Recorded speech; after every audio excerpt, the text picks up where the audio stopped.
Isang mapagpalang umaga sa ating lahat, mga kapatid ko kay Kristo, mula sa The Solid Rock Morning Devotion.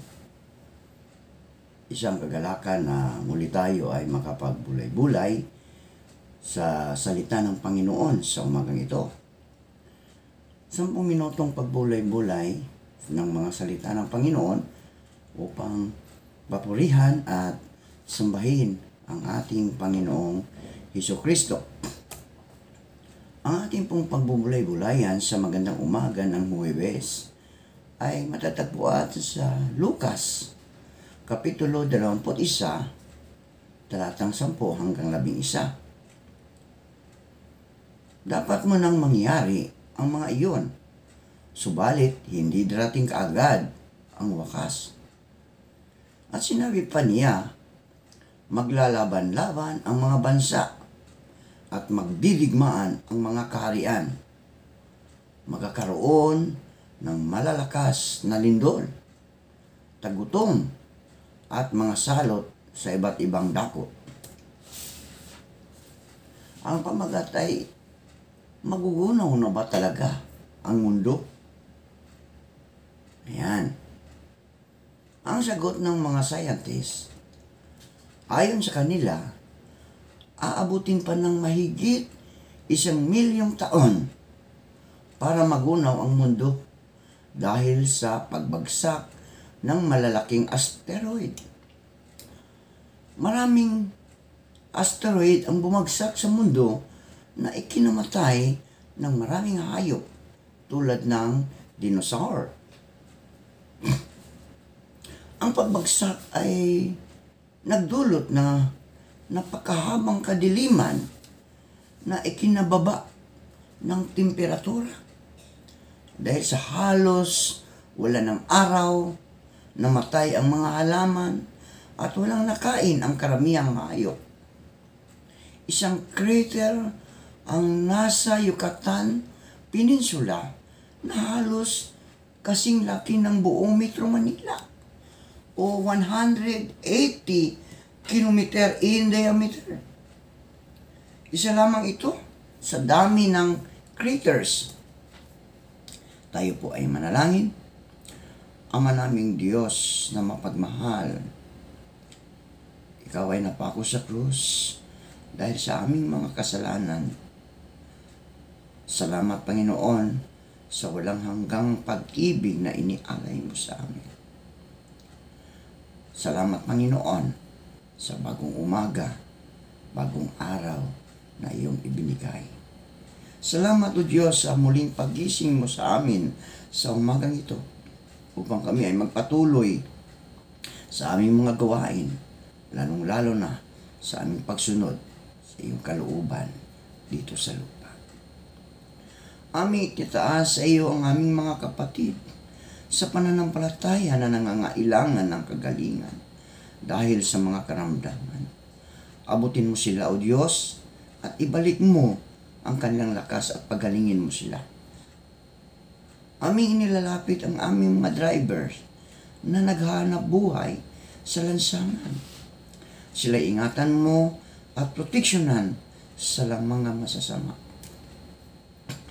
Amin ding itinataas sa inyo ang aming mga kapatid na mga ngisda na sila'y ingatan mo sa laot ng karagatan tulad ng pag-iingat mo sa iyong mga apostol nang naroon sa laot at ng malakas na hangin ay kanilang naranasan at ito'y iyong pinahinto.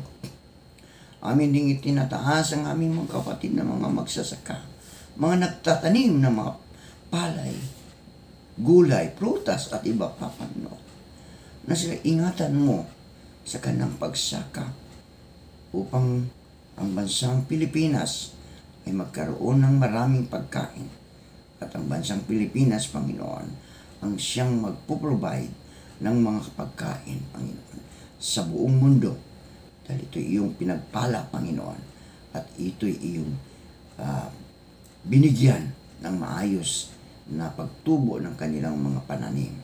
Maraming salamat, O Diyos, sa lahat ng pinagkaloob mo sa amin.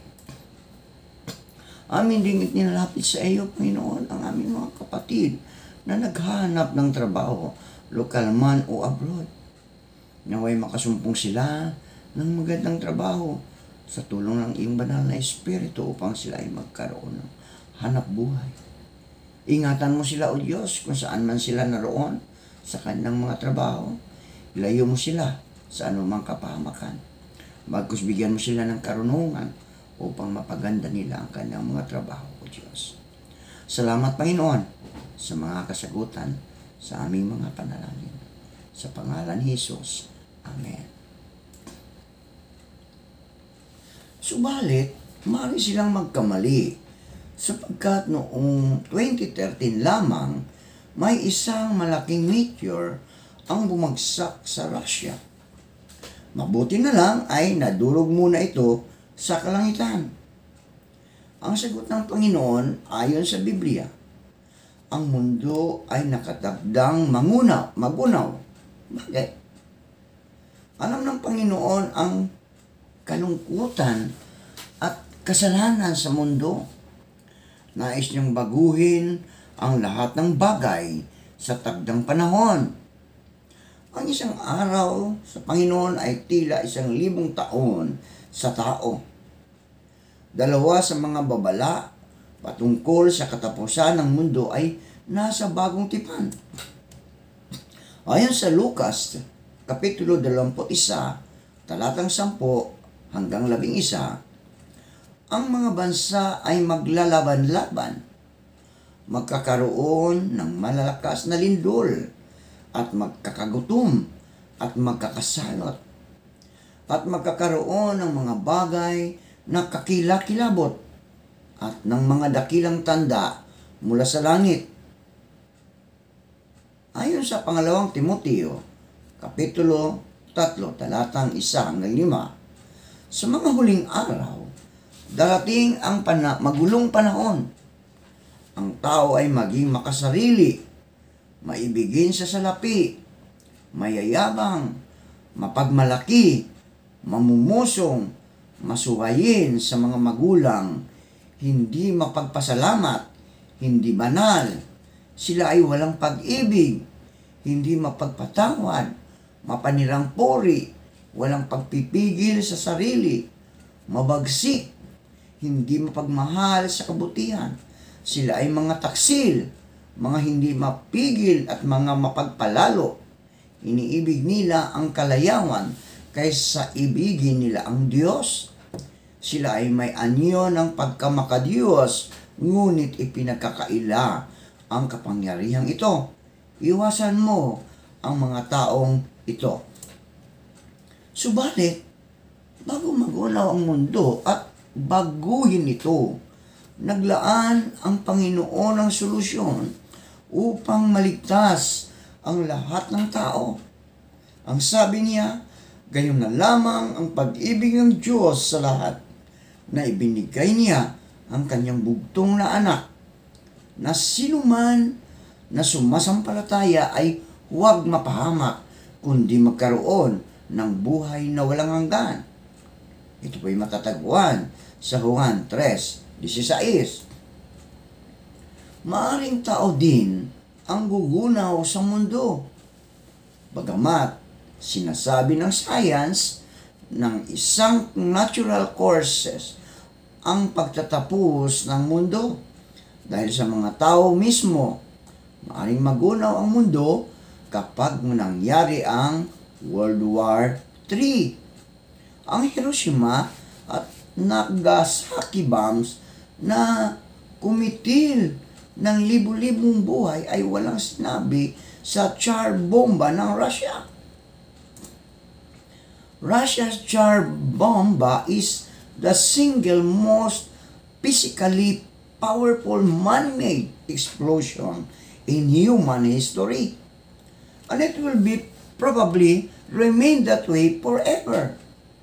The blast produced by the Tsar bomba is the equivalent of about 1,350 to 1,570 times the combined energy of the atomic bombs that destroyed Hiroshima and Nagasaki, killing approximately 250,000 people.